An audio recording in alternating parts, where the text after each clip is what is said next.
The battlefield was quiet now. Smoke rose from broken machines. Blood mixed with the dust. The war between humans and the Zalari had ended here. But not everyone was gone. Under a half-broken wall, a small body moved. She was no older than 16.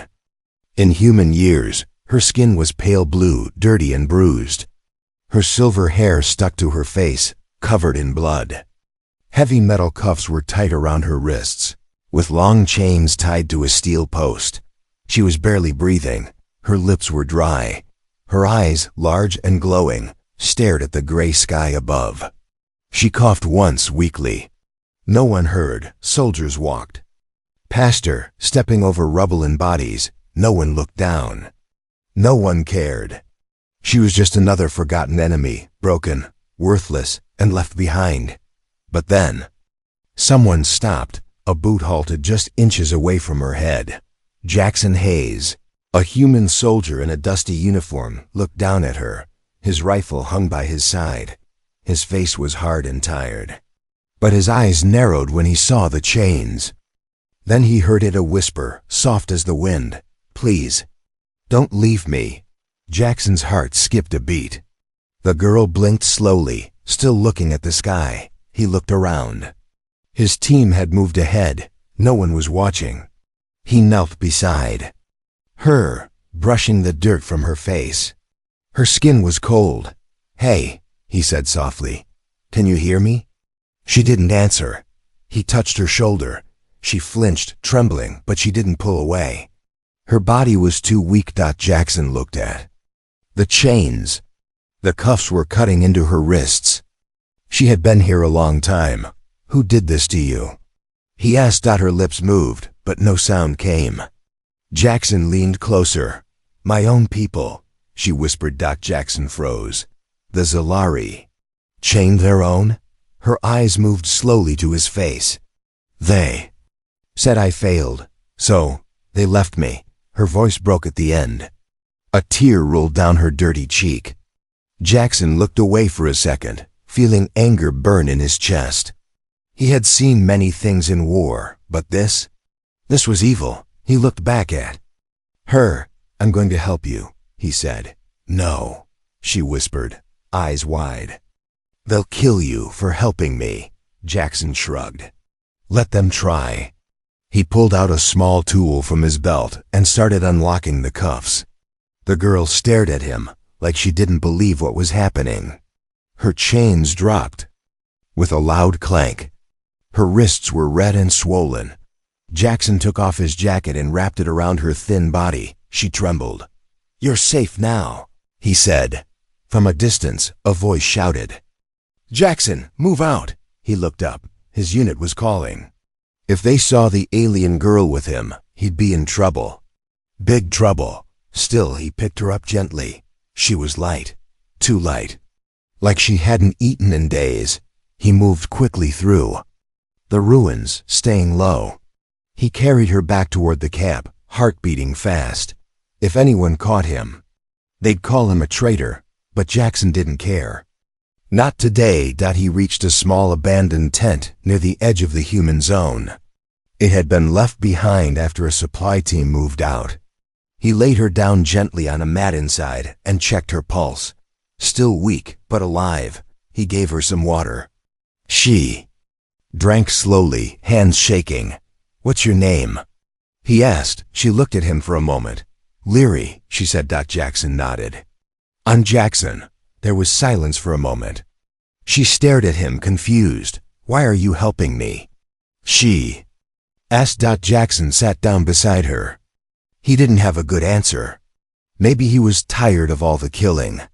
Maybe he just saw something in her eyes that reminded him of home, of peace, of what they had all forgotten. "You looked like you needed someone," he said simply.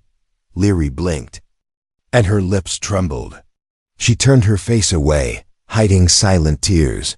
For the first time in a long while, someone had seen her, someone had stopped, someone had cared.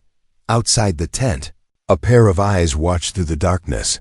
A voice whispered into a cum. "The soldier has picked up something." Or someone. Trouble was coming, but Jackson didn't know that yet. He only knew one thing: he wasn't going to leave her behind. Not ever. The tent flap flew open with a gust of cold wind. Jackson froze. A flashlight beam hit his face. "Soldier!" A voice barked. "What are you doing here?" Jackson turned slowly. Behind him, Leary lay covered in his jacket, barely visible in the shadows. Her breathing was soft, almost silent. The officer stepped forward, boots crunching the broken stones. "I asked you a question, Hayes." Jackson stood up straight. "Just checking the old supply tent, sir." The officer narrowed his eyes. "You're supposed to be at the regroup station. Why are you alone?" Before Jackson could answer, Leary let out a soft cough. The sound was quiet, but not quiet enough. What was that? The officer moved toward the sound, lifting the flashlight. Jackson stepped in his way. The officer stopped. His voice dropped to a warning growl. "You hiding something, soldier?" Jackson's heart pounded. "Nothing that matters to command." The officer pushed past him. The flashlight swung toward the mat. Then he saw her. Leary curled up in the corner, frightened, weak and glowing slightly under the beam. Her pale arms shook. The cuffs had left deep purple marks on her wrists. The officer stared, and then he laughed. A cold, sharp laugh. "You picked up one of those?" he said. "A Zalari freak? You've got to be kidding me." "She's just a child," Jackson said. "She's an enemy bioweapon," the officer snapped. "And by our rules, you should have left her to rot." Jackson clenched his fists. "I don't follow rules that leave girls in chains." The officer stepped closer. "Then you're done, Hayes. You'll be court-martialed for this." Leary let out a small whimper. Jackson stepped between them again. "Touch her, and I swear, careful," the officer warned. "You threaten a superior, you won't just lose your rank. You'll disappear." For a long moment, neither man moved. Then the officer spoke again, low and bitter. "You've got till morning. Then I report this to high command. After that, she's theirs." He turned and walked out. The tent went quiet again. Jackson slowly sat down beside Leary. Her eyes were wide. "Are you going to give me to them?" "No," he said without hesitation. "But you'll get punished," she whispered. Jackson looked at her. "I've seen worse things than punishment. I've seen people become monsters because they forgot what mercy looks like." She didn't understand every word, but she understood the feeling. He pulled a small packet of food from his bag and gave it to her. She opened it slowly with shaking fingers. As she ate, Jackson spoke again. "You're not a weapon to me, not a target. Just a girl who deserves to live." She looked down, her voice soft. "I've never heard that before." Jackson sighed. "Well, get used to it. I'm not going anywhere." Later that night, Jackson stepped outside the tent, scanning the area. The stars above were cold and silent. He knew the officer would keep his word. In the morning, they'd come for Leary. He had to think fast. He returned inside and gently woke Leary. "You have to trust me." She blinked. "Where are we going?" "Somewhere they won't find you." She hesitated. "Why?" Jackson's voice was steady. "Because you were left in chains. But I saw a person." She stared at him, then slowly nodded. As they disappeared into the night, back at the main camp, a message was sent across the secure military channel. "Soldier Jackson Hayes has gone rogue. He's armed, and he's not alone." Someone whispered in the shadows, "Find him, bring the girl back, dead or alive." Jackson didn't notice the blood on his shirt until they were far from the camp. It wasn't his. Lir. I was quiet in his arms, but her back was wet and warm. He laid her down gently in the cave they had found, small, dark, and hidden deep within. The rocks of the dead forest, no soldiers, no drones, only silence. He took off his jacket and saw it clearly now. Her back was bleeding. Not from a wound, from something underneath. "What is this?" he whispered. Ri shook her head, shivering. "Please, don't look." But Jackson had already seen enough. He reached for his flashlight and gently rolled her onto her side. She bit her lip, holding back a scream. Her thin shirt was soaked, torn where strange silver lines glowed faintly across her skin, small metal implants. Dozens of them. They ran down her spine like thorns under her skin cold. Alien, unnatural. My God, Jackson breathed. What did they do to you? Leary was shaking. They said I was born to be a weapon. My body was made to carry the power of my people. But it hurts. Every time I use it, it burns. Jackson stared in horror. The Zalari had built her, modified her, used her dot, and when she wasn't useful anymore, they left her in chains to die. How long did they do this to you? He asked gently. Since I was little, she whispered. Jackson took her hand. She didn't pull away. You're not a weapon. He said, you're a child. You were supposed to be protected. Loved. She looked at him like he was speaking a foreign language. Maybe he was love, protection, mercy. Words she had never known. Meanwhile, at Human Command HQ, a cold-eyed commander stared at the report. Soldier Hayes missing target. Zalari bioweapon escaped orders. Retrieve or eliminate BOT. He crushed the datapad in his hand. Send a team, he growled. Tell them, if the girl loses control, she could destroy everything in a 10-mile radius back in the cave. Leary slowly sat up, her face pale but calm. She looked at Jackson. I can feel it building inside me. If I don't release the energy soon, it will hurt you. Jackson shook his head. Then we'll learn how to control it, together. She looked down. No one's ever said that before. Jackson smiled. First time for everything. He made a small fire, and they shared a quiet meal. For the first time, Leary laughed softly at a joke Jackson told. It was weak, but it was real. A moment of peace. Until something outside growled. Jackson stood quickly, weapon in hand. Leary's eyes widened. That sound, that's not human. A tall shadow moved across the rocks outside, heavy breathing. Metallic steps. Jackson held his breath. Then came the voice, deep, mechanical, and cruel. I smell the broken weapon, and the traitor protecting her. Leary whispered, they found us. Jackson aimed his rifle, stepping in front of Leary. The shadow moved closer, and Jackson whispered, no. Matter what comes through that dark, I'm not letting them take you. The cave exploded, not from a bomb but from a roar. The bounty hunter's voice shook the rocks. Jackson grabbed Leary and rolled behind a large stone as a burning blast tore through the entrance. Run! He shouted, but there was nowhere to go. The metal-skinned creature stepped into the cave 7 feet tall. Half machine, half monster. Its red visor scanned the darkness. Its voice echoed again. You think hiding her will save her, human? She is marked. The galaxy wants her dead. Jackson fired twice. The bullets bounced off. The bounty hunter laughed. Leary cried out. A low, painful sound, her back glowing again. Sparks ran along her skin. The implants in her spine lit up with energy she couldn't control. Jackson looked at her in panic. Leary, stay with me, don't use it. I can't hold it. She sobbed, but just before she lost control, she stopped. Jackson touched her face. Focus on my voice. You're not a weapon, you're more. Her glow faded. And the bounty hunter paused. Interesting, it said. She's learning control, back at military command. Sir, a young soldier said. The bounty failed. We have visual footage. The girl, she resisted the energy surge. The commander's face turned pale. No, he whispered. That means she's adapting.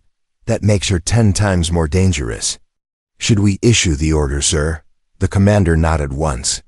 Tell everyone, the soldier is a traitor. The girl is no longer a target. She's a threat to Earth itself. Meanwhile, Jackson and Leary escape. They fled the cave before more hunters could arrive. Deep in the woods, Jackson found an old tower, a ruin from a past war.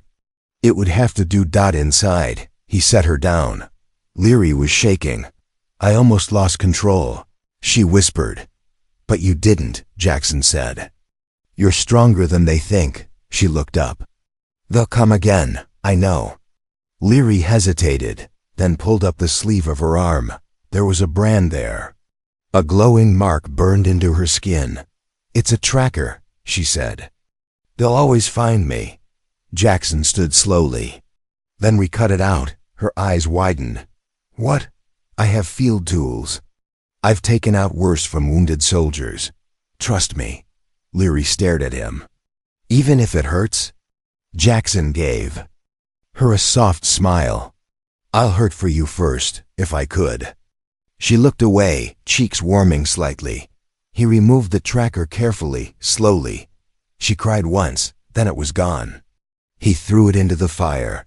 For the first time in her life, Leary was unchained, but high above in orbit. A satellite beep. It had already sent her location. And in the darkness of space, a gunship turned its path toward Earth. ETA 12 hours. They weren't sending soldiers this time. They were sending annihilation. The stars were falling. At least that's how it looked. From the ground. Jackson stood outside the ruined tower, staring at the night sky.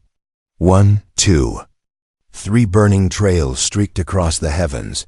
They weren't shooting stars. They were dropships. They're coming, he whispered. Inside, Leary sat by the fire, clutching his jacket. She looked up, eyes glowing faintly. More soldiers? Jackson turned to her. No, not soldiers this time. Something worse. They're not coming to capture you anymore. They're coming to erase you. She didn't blink. Because I didn't die when they told me to. Jackson nodded. I stood slowly. Then we run again? He shook his head. No, this time we disappear. Cut to military briefing. Enemy movement high above Earth. Inside a Black Ops command ship, a cold voice spoke. Target will attempt to flee east. Block all paths. If contact is made, terminate. Use antimatter charges if needed. Sir, a soldier asked. And the human? The commander didn't even pause. Him too. No witnesses, no sympathy. Back in the forest, the escape begins. Jackson packed quickly. No tech, no trackers. Only food, gear, and one worn-out map. Leary followed him, quiet but alert. Her senses were sharper now. The implants had settled. Her glow didn't burn anymore. It hummed. She was changing, and Jackson knew it. You're getting stronger, he said while walking. Leary looked at him. Because you told me I could be more. They moved fast, staying off paths, drinking rainwater, hiding by day. At night, they moved under shadows of broken trees. Sometimes they heard drones above. Sometimes the earth trembled from distant blasts. The world had turned against them, still. They survived. One night inside an old transport wreck, they found shelter in the hull of a crashed ship. Cold metal walls. Long abandoned. Leary sat across from him, knees pulled to her chest. Why do you help me? She asked again. Jackson looked at her for a long moment. I used to believe in orders, he said. Then I saw those same orders. Leave you chained like an animal, he paused. Helping you reminds me I'm still human. Leary's lips trembled. I wish I was human too, she whispered. Jackson smiled sadly. You're more than human. You survived hell. And you're still kind. They sat in silence. Then Leary moved closer. She leaned her head against his shoulder. For once, there was no fear in her touch. Cut to. Above the wreck, a red dot appears as satellite locked onto a faint heat signal. Target reacquired. 3 red lights blinked in space. And then a missile launched. Jackson woke with a jolt. A distant whistle growing louder. His instincts screamed. He grabbed Leary, and they ran out into the night. Behind them, the sky turned white, and the wreck exploded. Flames lit the forest. But no one saw two figures running deep into the unknown, one human, one alien, both now hunted, and closer than ever before. The missile didn't kill them, but it changed them. Jackson's ears rang as he crawled out of the smoke, coughing, pulling Leary close. Flames swallowed the wreckage behind them. The blast had missed by seconds, but something was different now. Leary wasn't afraid. She stood up, her eyes glowing like twin moons, hair flowing with energy. The fear in her face was gone. In its place was quiet rage. "They want to burn me out of existence," she whispered. "Then let them see what I've become."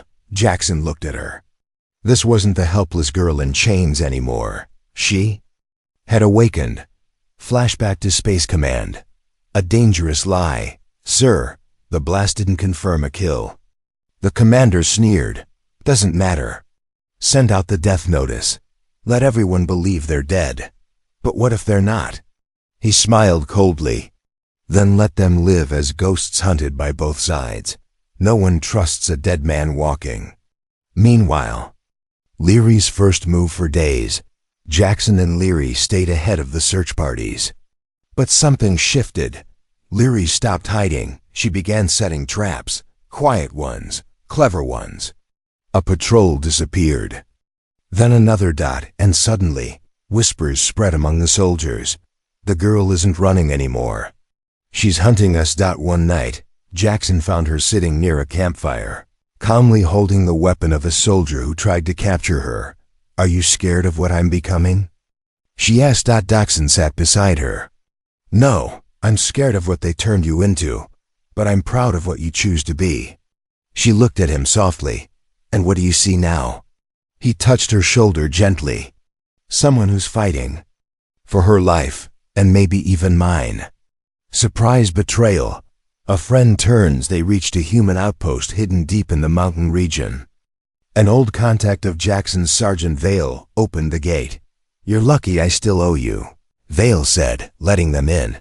But that night, while Jackson slept, Vale made a call. "Yes, they're here, both of them. Get your people ready." Leary heard it. She didn't wake Jackson. Instead, she stood in the shadows, watching the soldiers gather outside the tent. When Jackson opened his eyes, he saw her standing at the door, facing the armed men alone. "Leary, what are you doing?" She didn't turn. "You saved me, Jackson. Now let me save you." The soldiers raised their rifles, and that's when it happened. A pulse of light spread out from her chest, not destructive, but disabling. The soldiers dropped, groaning, weapons sparking with fried circuits. Only Jackson remained standing. "You didn't hurt them," he said in shock. "I don't want to be like them," she whispered, "but I won't let them take you from me." Suddenly, a voice echoed from the base loudspeaker. "This is Commander Reeve. You are surrounded. Give up the girl, and I'll let you live, human." Jackson picked up his rifle. Leary stood beside him, eyes glowing brighter than ever. He answered the sky. "Come and try." The sky lit up like a second sun. Gunships hovered above the mountains. Searchlights scanned the ground. Hundreds of soldiers surrounded the base, weapons aimed, fingers on triggers. But inside the ruins, it was calm. Jackson stood beside Leary, both watching the sky glow. She whispered, "They don't want to arrest us. They want to erase us." Jackson nodded. "Then we give them a reason to remember us instead." For a long moment, they said nothing more. Then Leary stepped forward, and she began to change. Her body lifted slightly from the ground. Her hair rose. The implants along her spine pulsed like a heartbeat. A soft hum filled the air, not wild, not out of control, perfectly calm. "Jackson," she said, turning to him, "you taught me I wasn't a weapon. But maybe today, I choose to be one." He looked at her with pride and fear. "Just promise me," he said, "you'll come back." Leary gave him a small smile. "Only if you're still standing." Outside, Commander Reeves' order, "Fire," he said coldly. Dozens of rockets launched, but before they could hit, Leary raised one hand. Silence. The rockets stopped midair. Frozen. Then, with a wave, she turned them around and let them fall back on the gunships above. Boom. Boom. The sky shook. Metal rained down like ash. The human army screamed and scattered. Commander Reeves stepped out of his vehicle, stunned. She redirected the missiles mentally. Leary landed on the ground softly. Jackson stepped beside her. Commander Reeves shouted, "You think we'll let a monster like that live? She'd destroy us all." Jackson aimed his rifle at the commander. She already could have, but she didn't. That makes her more human than you. A sudden twist. A soldier crept from behind, gun aimed at Jackson. Leary saw it. She didn't think. She moved. Bang. The shot fired. Jackson flinched, but it wasn't him. Leary fell to her knees. The bullet had hit her. Moments later, the world pauses. Jackson caught her as she collapsed, her glow flickering. No, Leary, stay with me. She smiled faintly. You said, don't leave you. I meant it, he said, eyes full of tears. Her hand touched his face, weak but warm. Then don't leave me either. Suddenly, the sky turned blue again.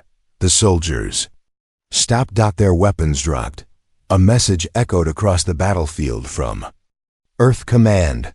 All forces stand down. New orders from Galactic Council. The girl is under human protection. Anyone who harms her will answer to us.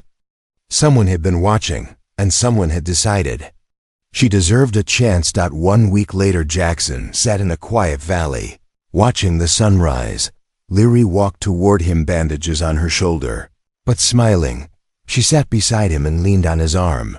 Do you think they'll ever accept me? She asked softly. Jackson wrapped an arm around her. They don't have to, he said. I already do. She was abandoned by her world, but a human made her feel like she belonged. And in the end, it wasn't her power that saved them. It was his kindness that saved her.